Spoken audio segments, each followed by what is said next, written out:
What's up, Burn Nation? Welcome back to the podcast. So today I have a question from one of my Instagram followers, and I thought it'd be great to come on to the podcast and talk a little bit about this. So the question was, with Burn Bootcamp's rapid growth, maintaining brand culture can be challenging.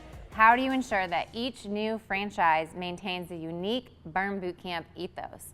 So I think that's a really, really great question, and I think I'm very lucky to have developed a relationship with a lot of our members that I've never met before, and they will DM me or they'll email me and they'll tell me when they have really, really good experiences in our gyms. But I also do get feedback about not so good experiences that they can have in a gym. And at the end of the day, it boils down to they care so much about the brand and maintaining that brand ethos, as mentioned in the question. And so, you know, it's definitely a challenging position to sometimes be in as the founder and CEO of a brand that's growing and that is in 41 different states. And, you know, when you do get some feedback that, you know, hey, this doesn't seem in alignment with the brand, this doesn't seem in alignment with what I hear from you and what I hear from Devin, and you know, it's that balance of understanding that each gym is independently owned and operated, and they are under the franchise, right? So they do have brand standards that they need to maintain. But, you know, sometimes that doesn't always happen. In a perfect world, I wish it did, but the reality is sometimes it doesn't. And that is the risk that you take when you decide to franchise your business. That is the risk that you take when you decide to build something and then give other people that ability to represent that brand and that logo and what everything stands for. So, you know, just to kind of answer this question from the start, when you're talking about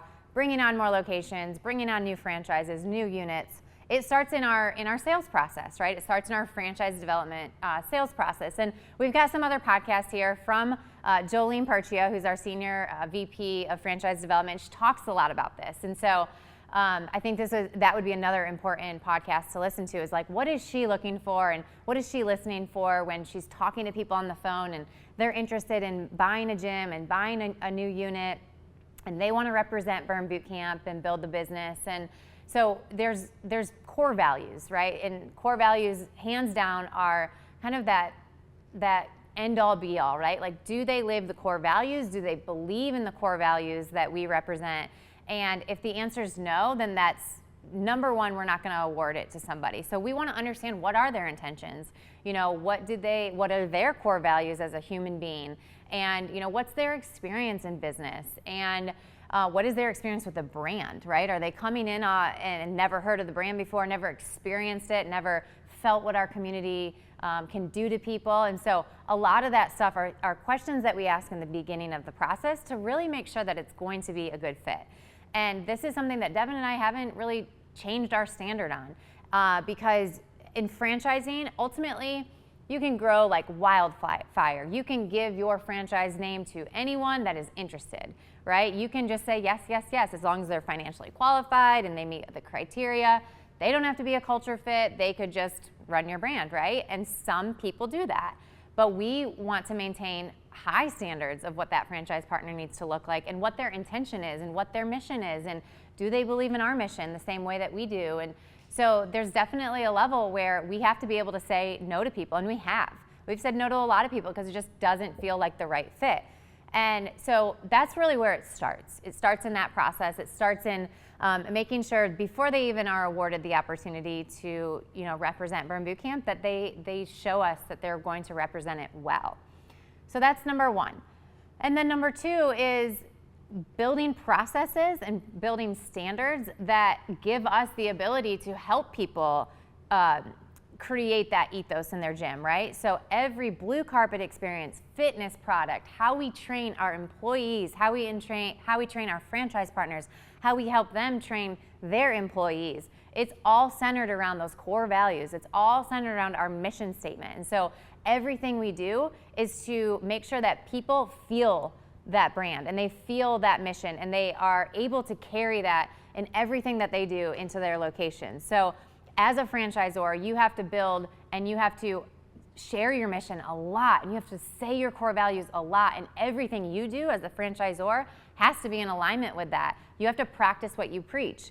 And so there's things that we do, such as regional trainings. We have summits where everybody can come in, and the more events that we can have from an HQ level that's pushing this down to new employees and new franchise partners and really allowing them to feel what this brand represents so they can go back to their communities and they can make sure that they're representing it well.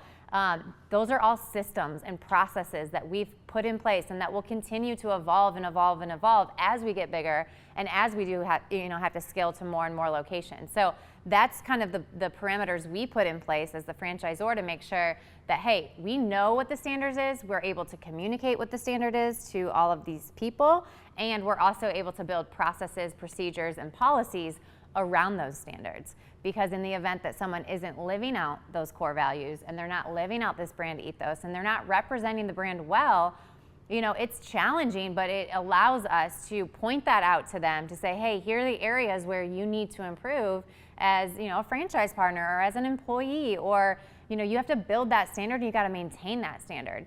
And I think what is very challenging for some people to understand, just because franchising, if you're not in it, you don't really understand how it works sometimes. But like I said, it's a contract. It's a contract where I go into with franchise partners, and really that's a term. It's a term. We have a 5-year term, so every 5 years they can choose to renew with us, or we can choose to renew with them, and then they can do the opposite. They can choose not to renew, or we can choose not to renew. And ultimately that decision comes down to, hey, are you still in alignment with our core values? Are you living out this brand's mission? Are you playing nicely with others? Are you really representing everything that we stand for?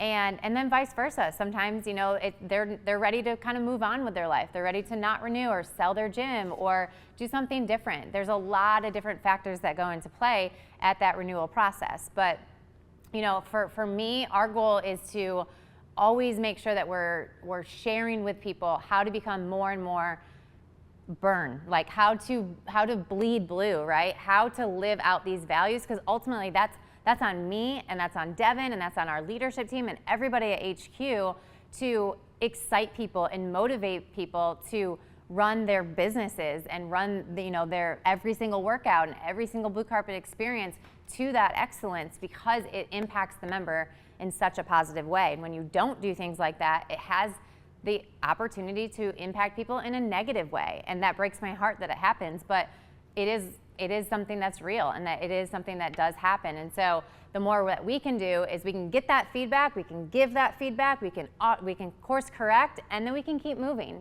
because sometimes people don't mean to not do something, that comes off in a negative way, right? Like, I get feedback sometimes, and I always try to give a benefit of the doubt to somebody, because listen, we're not perfect. Sometimes we may have a bad day. Sometimes our interactions may not be the best with people. And so all you can do is get better the next day, and hold that standard higher and higher as you continue to, build your business, and for me, build this empire of Burn Boot Camp. And so it's all about standards, it's about processes, it's about policies, about living out your core values, saying what you mean, and being okay to say no to people that it doesn't feel right? And if it doesn't feel right, then it's probably not going to be right for 5 years. And so it's best to protect yourself in the beginning and just part ways and say, hey, this isn't a good fit anymore. So let's move on to the next chapters of our life. So you just have to maintain that standard, and sometimes that's really, really hard to do. But if you don't do it, the consequence is much more painful, in my opinion. So have that standard. Don't be afraid to maintain that standard. And don't be afraid to give people the honest truth and feedback, and then allow them to really rise to the occasion. That's the biggest thing, is don't write people off right away. Sometimes, like I said, people have a bad day, a bad week, and that is life, unfortunately. And as business owners, you have to have less and less and less and less and less of those, because it has such a ripple effect. But if you're able to kind of fix and course correct that, then that's great. But if not, then time to move on. So that's how I maintain the brand's ethos, and that is how we will continue to maintain the brand's ethos, is just elevating that standard and communicating it really, really well, so people feel in alignment with who we are and what we stand for. So great question. Thank you guys for asking me. If you are not following me on Instagram, morgan.a.klein. And like I said in the beginning of this conversation, I love getting feedback, positive and negative. It helps me understand and do my job better and build those processes and those policies and communicate our message more and more in the right way to make sure that we are having that positive impact on every life we touch. So come follow me on Instagram, come say hi. And as always, have a wonderful day. 2 claps on 2, 1, 2.